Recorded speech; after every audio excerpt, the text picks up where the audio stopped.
global history is full of darkness, from extreme massacres to genocides. History does not fall short of devastating events. Today, Group 9 will discuss the first genocide of the 20th century. This presentation will be setting the scene, discussing the Herero and Namaqua genocide in German Southwest Africa, and concluding the whole presentation. Take a minute to examine the pictures on the screen. Do they trigger a special event? If you guessed the Holocaust, you're right. The Holocaust represents one of the most grueling genocides in history. The Holocaust was the first demonstration of the 20th century genocide. This statement couldn't be further from the truth.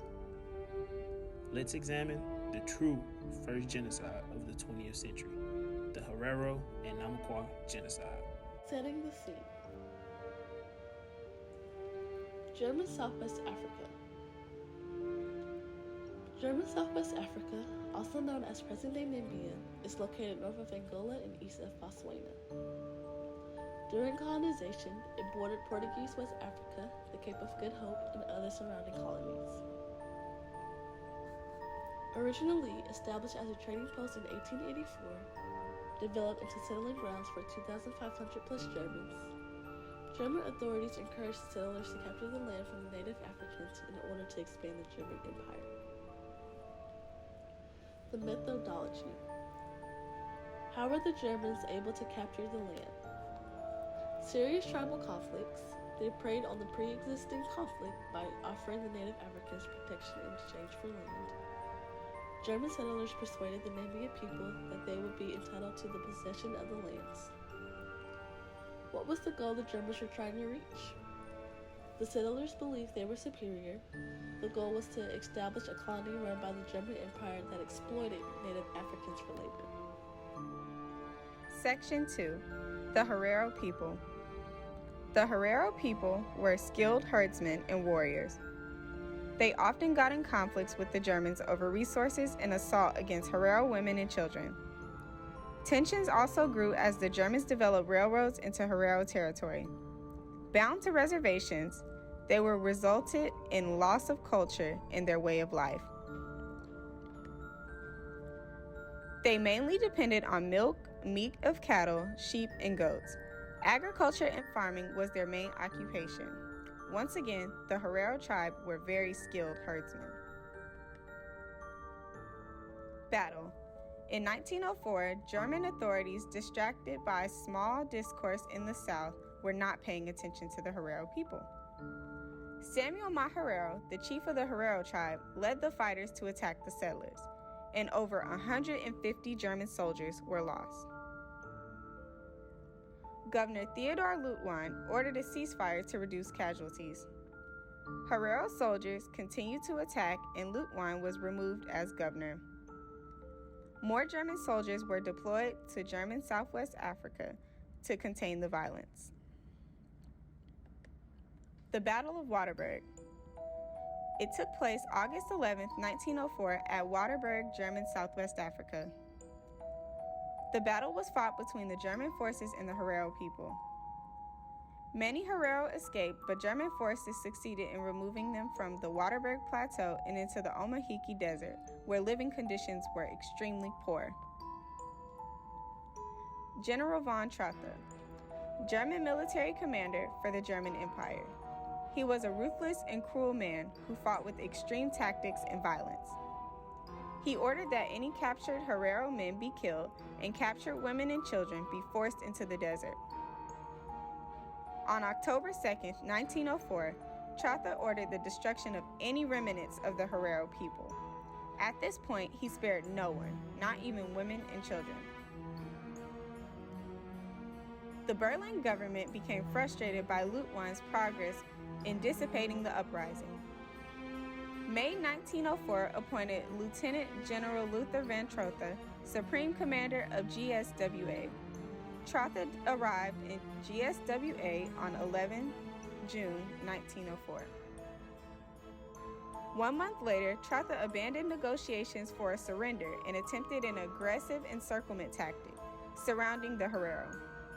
The Schutz's troop pursued the thousands of Herero men, women, and children. Thousands of Herero were killed, poisoned, and starved. On October 2nd, 1904, Trotha escalated the violence against the Herero in an order. Within the German borders, every male Herero, armed or unarmed, will be shot to death. I will no longer take in women or children, but I will drive them back to their people or have them fired at. These are my words to the Herero people. Gerald von Trotha. The Namaqua people. Prominent sheep and cattle pastoralists also had conflict with the Germans and the Herero, led by Hendrik Witbooi, who was the chief of the tribe. He disapproved the treaty Maharero signed with the Germans, stating it could be a burden and would weigh on the Maharero as heavy as the sun. Originally got along with the Germans but traded after seeing the harsh treatments of the Herero. October 3rd, 1904.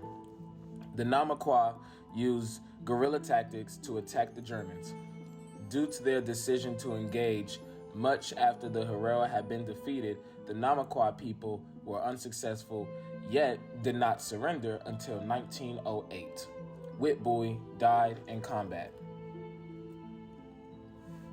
Location. During the conflicts, German forces housed Herero and Namaqua fighters and families at Shark Island, established in 1905 off the coast of Ludowitz. Casualties: 200 dead in 2 months, almost half of which were children, 80% mortality rate. Cruel punishment: starvation as punishment, uncooked rice and flour eaten mostly. German forces saw this as an opportunity for slave labor to build infrastructure such as railroads, often worked to death. Suicide was also common. Prisoners were also used as medical experiments. Skulls of deceased prisoners were boiled, skinned, and harvested to be sent to Germany for research. Research spearheaded by Fritz Fischer. Thousands of women raped and assaulted by German soldiers. Little hope of survival for escapees. German militias had poisoned most water supplies. Decrease in population, rape, and murder led of reproductive complications for Herero women. A calculated way to prevent future reproduction. Racial science used to justify genocidal practices. Skulls of dead prisoners were sent back to German labs for experimentation. 75,000 to 100,000 people died, accounting for 80% of the Herero deaths and 50% of Namaqua deaths. Half died in the concentration camps or in forced labor. This genocide resulted in 75,000 to 100,000 Herero and Namaqua total deaths. It accounted for 80% of Herero deaths and 50% of Namaqua deaths. Half died in concentration camps or in forced labor. The Herero culture. The Herero are traditionally cattle-herding pastoralists who rate status on the number of cattle owned. Cattle raids occurred between Herero groups, but Herero land, known as Ehi Rova Herero, belongs to the community and has no fixed boundaries. The Herero also have a bilateral descent system, which means a person can trace their heritage through both their father's lineage, known as Aruzo, or their mother's lineage, known as Ianda. Despite sharing a language and pastoral traditions, the Herero are not a homogeneous people. Traditional leather garments are worn by the northwestern groups, such as the Himba, Kuvel, and Tajimba, who are conserving pre-colonial traditions. During the 1904 to 1907 war, Herero warriors would steal and wear the uniforms of German soldiers they had killed, believing that this transferred the dead soldiers' powers to them. Today, on ceremonial occasions, Herero men will wear military-style garments, including caps, berets, and gaiters. to honor the fallen ancestors and to keep the memories alive. The Herero language is the main unifying link among the Herero people. It is a Bantu language that is part of the Niger-Congo family. The Herero people believe in a religion called Okuruo, also known as Holy Fire. This is a link to their ancestors to speak to God on their behalf. Modern-day Herero people are mostly Christians, primarily Catholic, Lutheran, and born-again Christian. To conclude, the Herero and Namaqua genocide framed how the Nazis treated Jewish people during the Holocaust. Though this genocide is often skipped in history, it is amongst the first of its kind. In total, by the end of the conflict, on March 31, 1907, approximately 50,000 to 65,000 Herero and 10,000 Namaqua people had been murdered by the German ruling forces. Key facts are Heinrich Göring, the German leader that caused divisions amongst the Namaqua and Herero people, is the father of Nazi second-in-command Hermann Göring. In 1985, the persecution of Herero and Namaqua people was classified as a genocide. Germany has yet to issue a formal apology, but they have agreed to pay 1.1 billion euros over 30 years as a gesture of reconciliation in May 2021.